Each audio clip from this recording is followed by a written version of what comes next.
ప్రభు అయిన యేసుక్రీస్తు నామములో వీక్షకులందరికీ వందనాలు తెలియజేస్తున్నాను. ప్రియమైనటువంటి దేవుని వారలారా, ఈ మధ్య యూట్యూబ్లో బాగా ప్రాచుర్యంలో ఉన్నటువంటి ఒక అసభ్యకరమైనటువంటి వీడియో గురించి నాకు మాట్లాడడం ఇష్టం లేదు, కానీ మాట్లాడాలనేటువంటి బాధతో మాట్లాడుతున్నాను. మీ అందరు చూసే ఉంటారు, ఎన్నో టీవీ ఛానల్స్ వాళ్ళు కూడా దాని మీద విశ్లేషణ ఇస్తూ ఉన్నారు. ఎంతోమంది దాని గురించి వ్యాఖ్యానిస్తూ ఉన్నారు. చాలామంది దానిపై అభ్యంతరకరంగా ఆ వీడియో ఉంది అనేటువంటి విషయాన్ని తెలియజేస్తూ ఉన్నారు. నిజానికి మనుషుల స్వభావము చాలా భయంకరంగా ఉంటుంది అని నేను గతంలో కూడా ఒక వీడియోలో చెప్పడం జరిగింది. సమర్థించుకునేటువంటి వారేమో మీరెందుకు ఆ దృక్పథముతో చూస్తున్నారు, మీకెందుకు అలాంటి ఆలోచనలు వస్తున్నాయి, మీకు కూడా అలాంటి పైత్యమే ఉందా అని మాట్లాడుతున్నారు. ఒక పసిపాప తన తండ్రితో ఆడుకుంటున్నటువంటి, లేదా ఆ తండ్రి ఆ పసిపాపతో ఆడుకుంటున్నటువంటి వీడియోను కూడా అసభ్యకరంగా చిత్రీకరించి మాట్లాడుతున్నటువంటి పరిస్థితులను మనం గమనిస్తుంటే, ఈ ప్రపంచంలో ఉన్నటువంటి మానవాళి ఎటుపోతుందో, అందులో మన భారతదేశంలో ఉన్నటువంటి కొంతమంది ఎలాంటి దుర్మార్గపు స్థితిలో ఉన్నారో ఆలోచించండి. నా ప్రియమైనటువంటి మిత్రులారా, ఒక బైబిల్ గ్రంథములో అనేకమైనటువంటి హెచ్చరికలు ఒక తండ్రికి లేదా ఒక తల్లికి, అలాగే పిల్లలకు వారి యొక్క నడవడిని గురించి ఎంత చక్కటి వివరణ ఇస్తుందో, తెలిసినటువంటి వారైతే ఇలాంటి క్రూరమైనటువంటి పనులు కానివ్వండి, వికృతమైనటువంటి చేష్టలు కానివ్వండి, ఇలాంటి అసభ్యకరమైనటువంటి మాటలు కానీ మాట్లాడరు. కానీ నేడు క్రైస్తవ సమాజములో ఉన్నటువంటి కొంతమందికైనా, అలాగే లోకములో ఉన్నటువంటి కొంతమందికైనా దేవుని వాక్యము ద్వారా, దేవుడు అందించినటువంటి జ్ఞానము ద్వారా హెచ్చరిక చేయాలని ఈ వీడియో చేస్తున్నాను. బైబిల్లో పాత నిబంధన గ్రంథములో సామెతల గ్రంథము 22వ అధ్యాయము 6వ వచనంలో జ్ఞాని అయినటువంటి సొలొమోను గారు ఒక చక్కని మాటను రాస్తూ ఉన్నారు.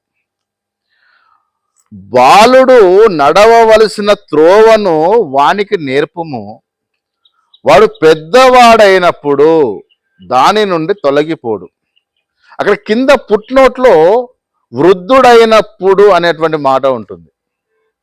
అంటే బాల్య దినములందు ఏదైతే మనము పిల్లలకు నేర్పిస్తామో దాన్ని వాళ్ళు వృద్ధాప్యం వచ్చేంత వరకు కూడా కాపాడుకుంటారని 4000 సంవత్సరాల క్రిందటనే బైబిల్ బోధించింది. మీరు ఒకసారి ఆలోచించండి.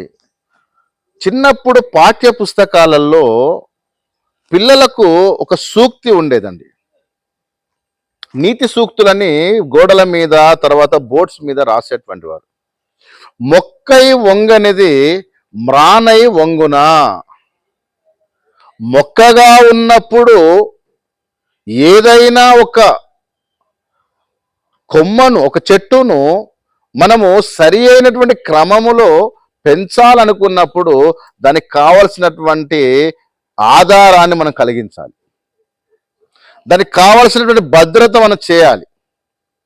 ఒకవేళ అది చిన్న వయసులో వంకరగా ఉంటే వెంటనే ఆ తోటమాలికి యజమాని ఏం చెప్తాడో తెలుసా? దానికి ఒక కర్ర ఆధారం చేసి కట్టు, అది నిటారుగా వెళ్తుంది అని చెప్తాడు.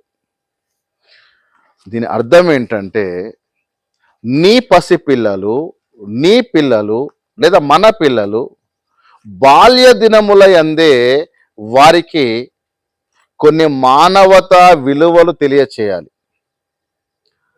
దేవుని గురించి నువ్వు తెలియచేయాల్సిన అవసరత ఉన్నప్పటికీ ఫస్ట్ మానవతా విలువలు తెలియచేయాలనేది నా ఉద్దేశం.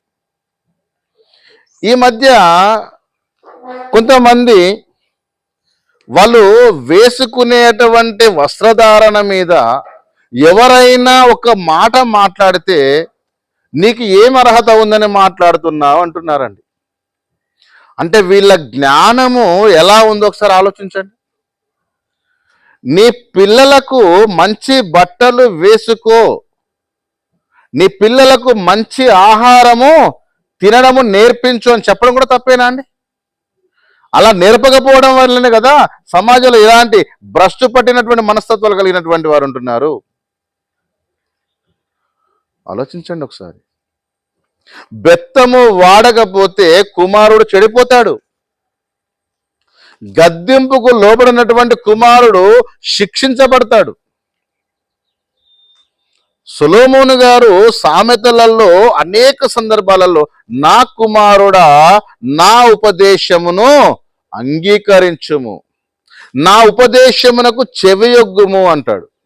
ఎందుకంటున్నాడండి? పిల్లలకు విలువలు నేర్పాల్సిందే తల్లిదండ్రులు. పిల్లల దగ్గర తల్లిదండ్రులు నేర్చుకునేటువంటి పరిస్థితి రావద్దండి. నీ పిల్లలు చేసేటువంటి పనుల వల్ల నీకు అవమానం కలగకుండా ఉండడానికి వారిని ఒక సరైన క్రమములో పెంచు. ఎఫెసీ పత్రిక 6వ అధ్యాయము మొదటి 2 వచనాలలో అంటాడు, మీ తండ్రులారా మీ పిల్లలకు కోపము రేపక ప్రభువు యొక్క బోధలోను శిక్షలోను వారిని పెంచండి. పిల్లలారా మీ తల్లిదండ్రులకు మీరు లోబడి ఉండండి, అప్పుడు నువ్వు దీర్ఘాయుష్మంతుడు అవుతావు. ఈ విషయాలన్నీ బైబిల్ మనకు ఎప్పుడో చెప్పింది. కొంతమంది తల్లిదండ్రులను గౌరవించకుండా, వాళ్ళ మాటలను లెక్క చేయకుండా, వారికి ఇష్టానుసారముగా వారు జీవించడం ద్వారానే సమాజంలో మనం ఇలాంటి పరిస్థితులను చూడాల్సి వస్తుంది. ప్రియులారా, దయచేసి ఆలోచించండి. వారు మాట్లాడింది 100% తప్పే. పసిపిల్లల గురించి అలాంటి దుర్భాషలాడము చాలా తప్పు. అలా అని చెప్పి ఎవరి గురించి అయినా మనకు మాట్లాడడానికి రైట్స్ లేవు. పరుని సేవకునికి తీర్పు తీర్చడానికి మనకు హక్కు లేదు. అలాగని చెప్పి తప్పు చేస్తున్నటువంటి వాడిని హెచ్చరించకపోవడం కూడా పెద్ద తప్పే. సమాజంలో ఎవరైనా వ్యతిరేకమైనటువంటి భావాజాలముతోటి, వ్యతిరేకమైనటువంటి ఉద్దేశాలతో జీవిస్తున్నప్పుడు వారిని అరికట్టాల్సినటువంటి బాధ్యత కూడా మన మీద ఉంది. అలాంటి వారిని మనం ఒకసారి హెచ్చరిక చేయాలని ప్రభు పేరిట మీ అందరికీ మనవి చేస్తున్నాను.